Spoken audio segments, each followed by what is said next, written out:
And begin. Those legs come straight up over your hips. Drop your left leg out first, then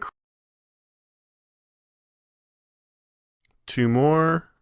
1 and 2. Go ahead and let those legs relax.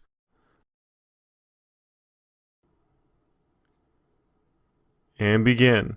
Crunch up and try to rotate those shoulders sideways. You want to try to get both those shoulders off the ground as best you can. Nice tight squeeze, reaching the abs. Nice tight squeeze. Keep those abs contracted. And there's your last one right there. Go ahead and let it relax. Next one is going to be the Pilates side hip raise. Almost done. Just one more. And let it relax. And begin. Bring that hip up nice and high. Same thing, you're going to try to pull that right shoulder down towards that right hip. Get a nice tight squeeze in that oblique. And let that hip drop back down, but don't completely touch. Keep a little bit of a hover. Almost done. Just got one more. And begin. Lean back, keep that chest nice and straight. You want a nice straight line through that torso.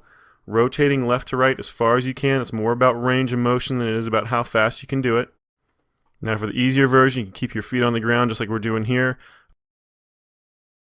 Almost done. And let it relax. Alright, move.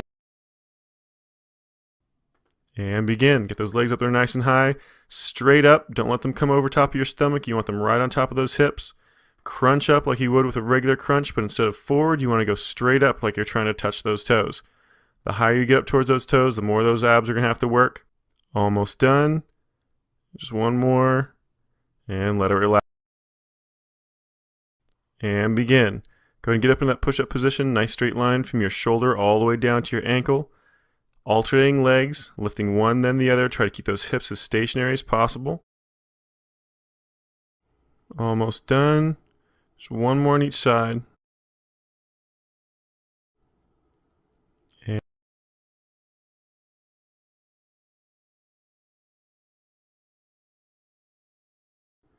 And begin.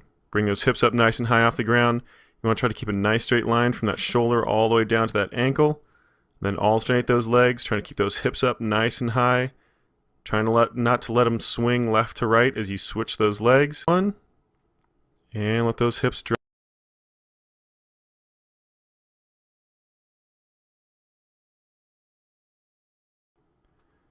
And begin. Those knees come up to that tabletop position.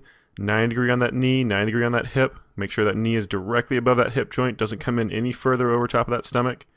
Then nice and slow, alternate those legs. We're almost done, just a few more repetitions. And there's your last one right there. And go ahead and let it relax.